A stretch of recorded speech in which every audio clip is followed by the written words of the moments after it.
बिस्मिल्लाहिर्रहमानिर्रहीम। अस्सलामु अलैकुम वरहमतुल्लाहि वबरकातुहू। आज हमारा सबक लिल्लाही के मुताल्लिक़ है। लिल्लाही को दुरुस्त कैसे पढ़ना है और इस पर तजवीदी क़वानीन का इजरा कैसे करना है, ये आज का हमारा सबक है। तो इस लफ्ज़ को पढ़ेंगे लिल्लाही। लिल्लाही खड़ी ज़बर का ख्याल रखते हुए तो इसको दराज करेंगे और हा की ज़ेर को मारूफ पढ़ेंगे। हे नहीं पढ़ेंगे, ही पढ़ेंगे। लिल्लाही।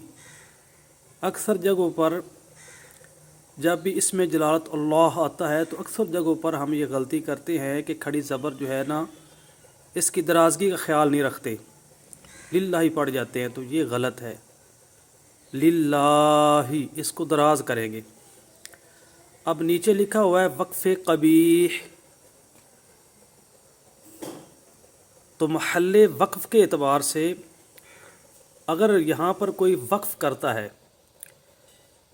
और ये वक्फ़ जो है ना किसी उज़र की वजह से हो सकता है, इख्तियारन तो यहाँ पर वक्फ़ नहीं करना चाहिए, लेकिन अगर किसी को खांसी आ गई या अचानक कोई उज़र पैदा हो गया, सांस की तंगी हो गई या अचानक कहीं जाना पड़ गया, तो अगर ऐसी सूरत में यहाँ पर कोई आवाज़ को भी रोकता है, सांस को भी ख़त्म करता है, तो इस वक्फ़ को महल्ले वक्फ़ के एतबार से वक्फ़े कबीह कहेंगे। यानी ये कबीह वक्फ़ होगा, बुरा वक्फ़ होगा। और इसको कबीह वक्फ़ क्यों कहते हैं? क्योंकि कबीह वक्फ़ जो होता है उसकी तारीफ़ ये है कि जिस जगह ठहरा जाए, जिस जगह रुका जाए, सांस ख़त्म किया जाए, आवाज़ रोक कर सांस लिया जाए, उस कलमे का बाद वाले कलमे से अगर लफ्ज़ी ताल्लुक़ भी हो, मानवी ताल्लुक़ भी हो, और वहाँ पर वक्फ़ करने से माना भी फासिद होता हो, माना जो है ना मुफीद नहीं बल्कि गैर मुफीद बन जाता हो, जुमला मुकम्मल नहीं हो रहा, बात समझ नहीं आ रही, तो उस वक्फ़ को वक्फ़े कबीह कहते हैं, यानी बुरा वक्फ़। अगर बिल फ़र्ज़ इज़्तिरारन किसी उज़र की वजह से, किसी मजबूरी की वजह से आप वक्फ़ कर भी देते हैं, तो यहाँ से इयादा करना ज़रूरी है।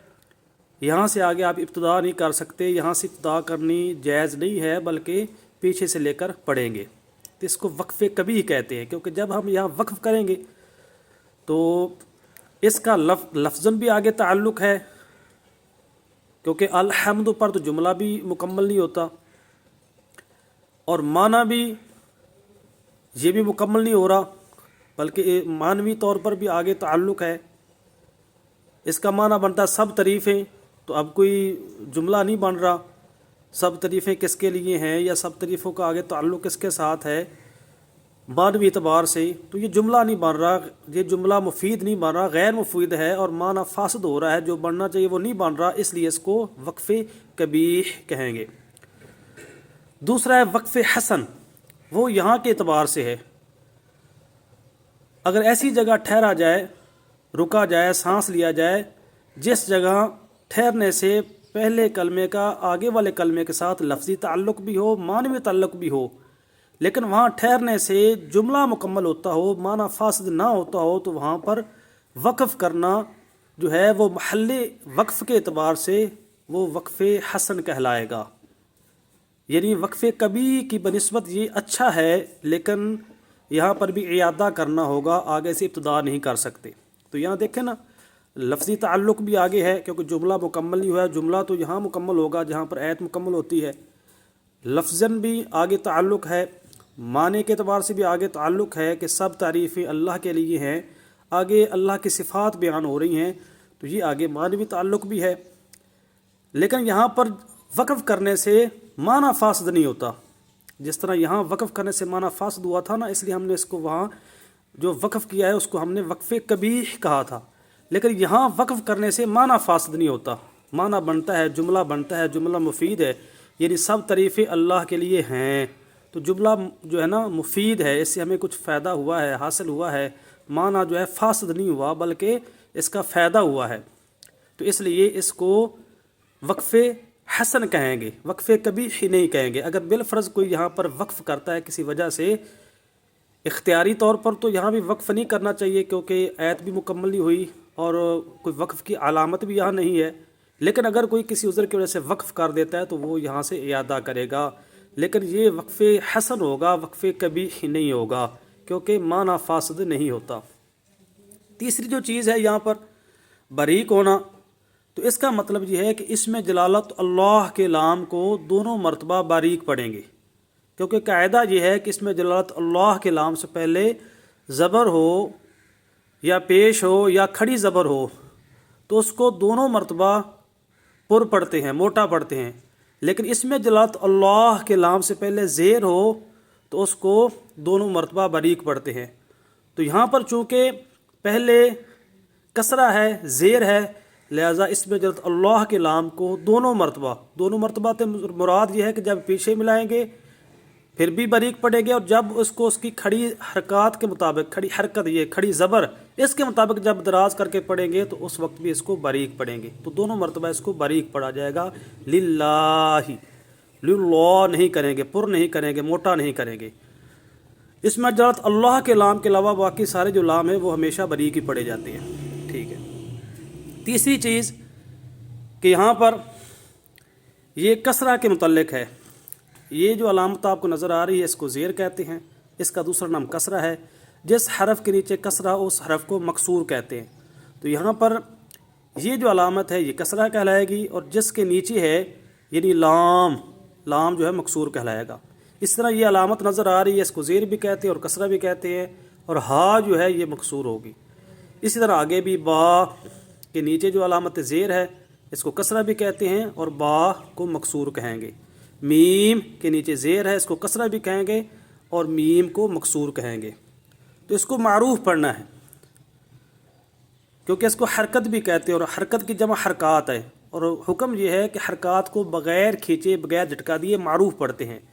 लिहाजा इसको लिल नहीं पढ़ेंगे, लिल पढ़ेंगे। लिल और लिल में फ़र्क है, लिल मजहूल तरीका है, लिल मारूफ तरीका है।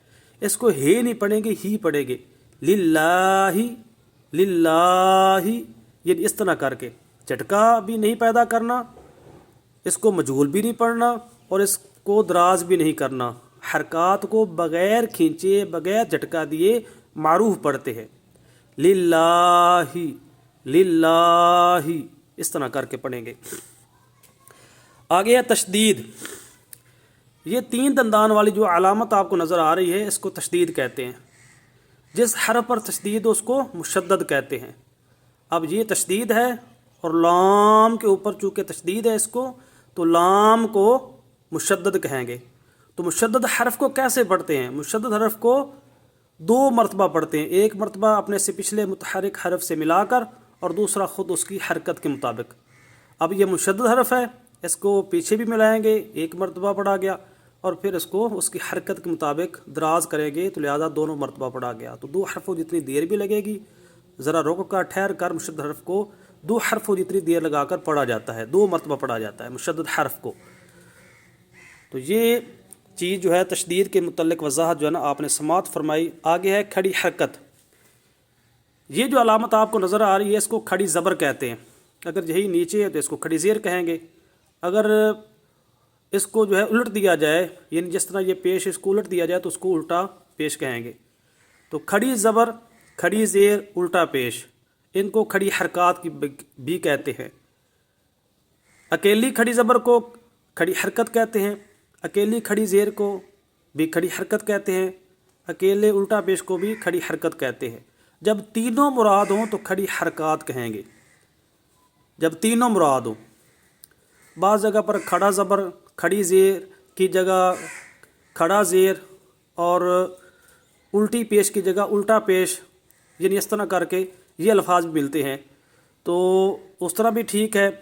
کھڑی زبر کہہ لیں، کھڑا زبر کہہ لیں، کھڑی زیر کہہ لیں، کھڑا زیر کہہ لیں، یعنی مختلف کتابوں میں مختلف قاعدوں میں آپ کو اس طرح کے الفاظ ملیں گے۔ بہرحال ان کا جو ہے دوسرا نام ہے وہ ان میں سے ہر ایک کا وہ کھڑی حرکت ہے، اور تینوں مراد ہوں، کھڑی زبر، کھڑی زیر، الٹا پیش، تینوں مراد ہو تو ان کو کیا کہیں گے؟ کھڑی حرکات، کیونکہ جمع ہو گیا۔ کھڑی حرکت واحد ہے اور کھڑی حرکات جمع ہے۔ اب کھڑی حرکات کو پڑھتے کیسے ہیں؟ تو ان کو ایک الف کی مقدار دراز کر کے پڑھتے ہیں۔ ان میں مد اصلی پائی جاتی ہے۔ مد کا لغوی معنی دراز کرنا، کھینچنا، اور اصلی یعنی جس مد کو اس کی ذاتی مقدار جتنا دراز کیا جائے۔ ذاتی مقدار کتنی ہوتی ہے؟ ایک الف کی مقدار۔ تو جب ہم اس کو ایک الف کی مقدار یعنی 2 حرکت کی مقدار دراز کر کے پڑھیں گے تو یہ مد اصلی کا ہم نے خیال کرتے ہوئے درازگی کی، تو مد اصلی اس میں پائی گئی، بشرطے کہ آگے کوئی مد فرعی کا کوئی سبب نہ ہو۔ اگر کھڑی حرکات کے بعد سکون آ جائے یا حمزہ آ جائے یا تشدید آ جائے تو اس وقت یہ مد فرعی بن جائے گی، مد اصلی نہیں رہے گی۔ اس وقت اس کو ایک الف کی مقدار دراز نہیں کریں گے بلکہ زیادہ دراز کریں گے۔ تو کھڑی حرکات کے بعد جب کوئی مد فرعی بننے کا سبب نہ ہو تو اس وقت ان کو ایک الف کی مقدار دراز کریں گے، ان میں اس وقت مد اصلی پائی جائے گی۔ آگے تعظیماً، اللہ تعالیٰ کا جو ذاتی نام ہے اس میں جلالت اللہ، اس پر جو کھڑی زبر ہے اس کے متعلق قانون عام تو یہی ہے نا کھڑی زبر کا کہ ایک الف کی مقدار دراز کرنا ہوتا ہے، لیکن تعظیماً جو ہے اس میں جلالت اللہ کے نام کی جو کھڑی زبر ہے تعظیماً اس کو 5 الف کی مقدار دراز کر سکتے ہیں۔ تو اللہ تعالیٰ کا ذاتی نام ہو یا صفاتی نام ہو اس پر کھڑی زبر یا کھڑی زیر یا الٹا پیش آ جائے یا حرف مدہ میں سے کوئی حرف مد آ جائے تو اس کے متعلق حکم ہے کہ تعظیماً زیادہ دراز کرنا جائز ہے۔ عام قاعدہ یہی ہے کہ ایک الف کی مقدار دراز کریں، لیکن اس میں جلالت اللہ کے نام پر یہ جو کھڑی زبر ہے تعظیماً اس کو 5 الف کی مقدار دراز کرنا جائز ہے۔ اور یہی وجہ ہے کہ مؤذن جب اذان دیتا ہے تو اس وقت تکبیر کہتے ہوئے وہ کھڑی زبر کو زیادہ دراز کر جاتا ہے، حالانکہ وہاں پر مد نہیں ہے، مد فرعی نہیں ہے، لیکن تعظیماً ایسا ہوا ہے اور ایسا کرنا درست ہے۔ اس کے بعد لکھا ہوا ہے کہ یہ جو کلمہ ہے اصل میں کیا تھا؟ تو یہ جو آپ کو ایک کلمہ بنا نظر آ رہا ہے یہ حقیقتاً 2 کلموں کا مجموعہ ہے۔ لام زر لی یہ حرف جارہ میں سے حرف جار ہے، اور آگے دوسرا جو لفظ ہے وہ اس میں جلالت اللہ تھا، اللہ ہی، یہ لکھا ہوا ہے، یہ دیکھ لیں، لام زر لی حرف جارہ میں سے حرف جار، اور اس کا مطلب ہوتا ہے کے لیے، واسطے، اور آگے جو ہے اس میں جلالت اللہ ہی، یہ جو حرف جارہ میں سے حرف جار آیا نا اس نے آگے زیر دی ہے، تو اصل میں یہ 2 کلموں کا مجموعہ تھا۔ تو اب یہ جب وصل کیا آپس میں تو اس وقت یہ حمزہ جو ہے نا یہ وصلی ہے، اس میں جلالت اللہ کا جو حمزہ ہوتا ہے نا یہ وصلی ہوتا ہے، تو جب وصل ہوا تو اس وقت یہ حمزہ جو ہے نا وصلی یہ گر گیا، تو یہ بن گیا للہ، یعنی اصل میں یہ تھا وصل کی وجہ سے یہ حمزہ جو ہے اس میں جلالت اللہ کا جو حمزہ ہوتا ہے وہ وصلی ہوتا ہے، وصل کی وجہ سے گر جاتا ہے۔ جب یہ وصل ہوا آپس میں اس کو ملا کر پڑھا تو اس وقت حمزہ جو ہے یہ وصلی گر گیا اور یہ کلمہ بن گیا اس طرح للہ، للہ۔ اب ہم اس کی ہجے کرنا جو ہے نا درست ہجے کرنے کا جو طریقہ ہے وہ ہم جو ہے نا آپ جو ہے نا سنیں گے اور یہ پڑھیں گے۔ یہ دیکھیں، لام زیر، لام تشدید، لل، اس کو لل نہیں پڑھیں گے، لل، لام کھڑی زبر، لا دراز کریں گے کھڑی زبر کی وجہ سے، للہ، ہا زر ہی، للہ، یہ نیچے لکھا ہوا بھی ہے، اگر تحریر کرنا ہو تو یہ طریقہ ہے، لام کو کھول کر لکھیں گے، لام زیر، لام تشدید۔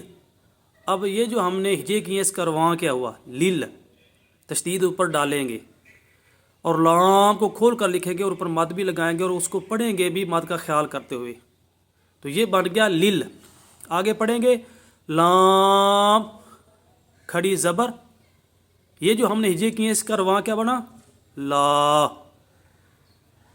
تو یہ رواں بنا ان ہجوں کا، یہ جو ہم نے کیے، اور اوپر جو رواں بنا تھا وہ ان ہجوں کا۔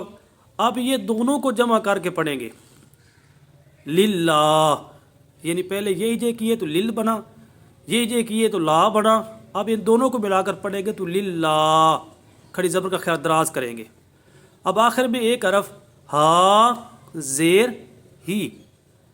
اب یہ ہم نے ہجے کیے تو اس کا ہم نے رواں یہ بنایا. اب پچھلا جو رواں تھا اس کو اور اس کو شامل کر کے مکمل کر دیں گے للہ للہ. ٹھیک ہے، معروف پڑھیں گے اور یہ طریقہ آپ اختیار کریں گے ہجے کرنے کا. اللہ تعالیٰ عمل کرنے کی توفیق عطا فرمائے. جزاک اللہ.